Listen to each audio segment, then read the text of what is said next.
I want to talk about Chris Hilton in this segment. If you listened to the show in the first hour, when I sat down with Brian Kelly, one of the questions I asked him was about Chris Hilton's impact on the offense, specifically last year's offense, which was incredibly efficient in the passing game. Like, they were great. Nusmire led the country in completions for much of the year. They were the best third down team in the Southeastern Conference. They were very good at completing passes and matriculating the ball down the field. What they weren't great at was hitting the big play.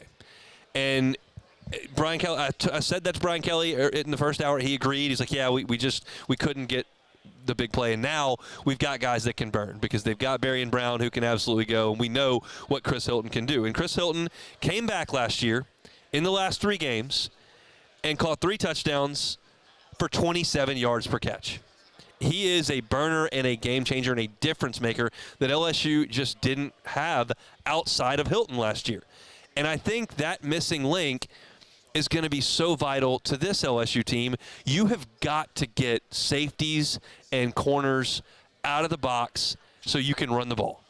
And you can do that by lining up scary dudes on the outside at wide receiver that can run by you, and Hilton is one of those guys. So I thought Chris Hilton did a really nice job at Media Day today. I had a chance to see him in multiple interview sessions, and you'll hear this sound, which was in the big media ballroom. There were 4 or 5 reporters there, but they kind of let me, since I was the only local person there, have a few back and forth with Chris Hilton. So here's just some things that I got out of Chris Hilton earlier today.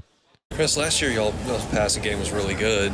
Yeah. The big play wasn't quite there as much. When you were watching from the sideline, did you feel like I might be able that I might be the missing piece for that? Yeah, and I mean, as we all saw when I came back, it didn't hit off right away, but we saw what it was the last 2 games. So it's gonna be the same thing this year. You and Garrett have worked together a lot. Y'all came in together. What's your chemistry like with him? Came in same class in 21. We both old now, you know what I mean? So, like I said, we just been working on that connection, that chemistry for the last 4 years. Y'all brought in some wide receivers. Y'all got a lot of talent in that room. Yeah. Is it like a fight for the ball, or is there a competition? Like, what's the relationship you've got with the whole group there? We one big family. A lot of jokes being cracked, a lot of dances, trying to being figured out for the games.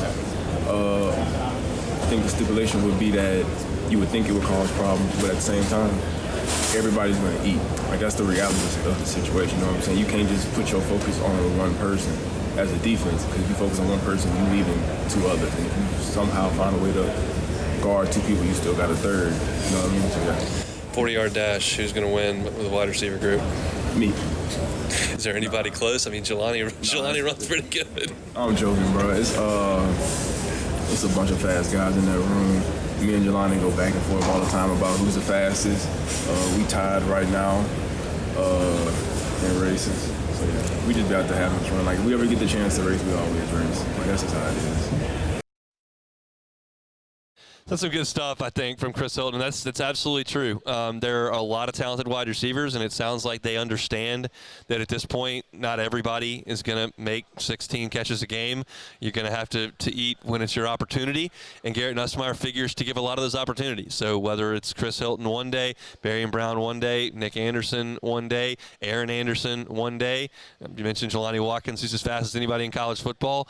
There are a lot of dudes that can catch the ball on this LSU receiving corps. I didn't even mention Trey Green and Bauer Sharp at tight end, who can be really, really good. But I thought that after I heard from Chris and chatted with him a little bit, I walked over and got a chance to ask Garrett Nussmeier a question about Chris Hilton. And I'm going to use this in my story for LouisianaSports.net a little bit later today. But I asked Garrett about what Chris Hilton brings that they didn't have from him last year. Yeah, I mean, obviously that speed, people like to argue, was his only thing. But I believe, since the beginning, Chris had a special talent, as far as tracking the football, route running, and he's only gotten better and developed over the years as well. And so that speed is now an elite trait of his that he uses as a weapon. And, obviously we were raving about Chris, in fall camp last year, and nobody was really able to see that early in the year because of his injury. But I think if you watch the last 3 games of the season last year, you could see how much of a different team we were and would have been if we would have had a healthy Chris Hilton.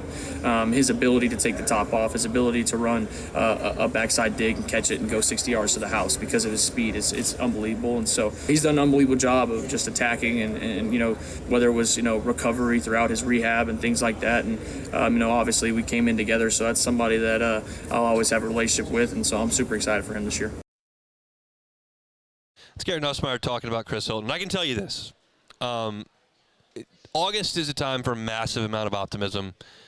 Everybody's undefeated, and my song and dance on that whole deal. But the smoke around Chris Hilton the last 2 fall camps is not made up. It is not something that was behind closed doors, that's a narrative that's being pushed. We go out there and see some practice, and when we go out there and see some practice, Chris Hilton was dominating.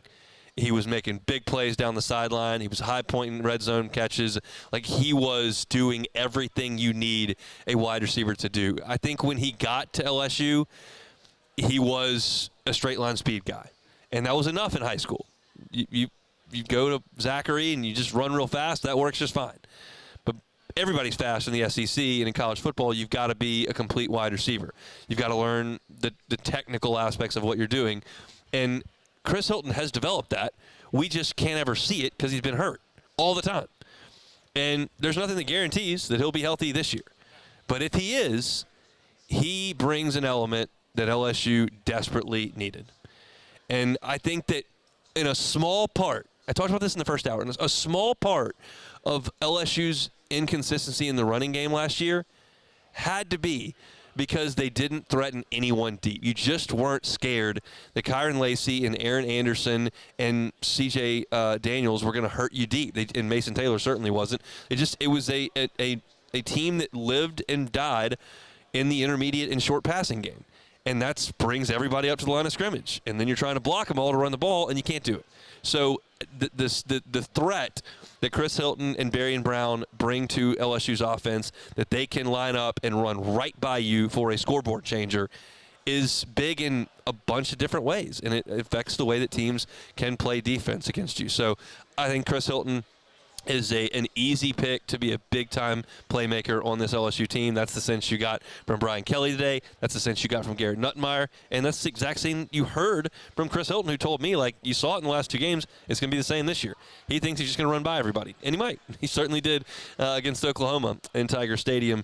And he did in the bowl game against Baylor as well. So I think that's a very, very interesting storyline for this LSU football team as we move closer and closer to the actual season, which is coming your way here in just a month's time. Hey, thanks for watching Hunt on LSU. Before you get out of here, do us a couple of favors. Hit that like button, leave your comments below, and subscribe to the channel for all your Fighting Tiger football talk. See you next time.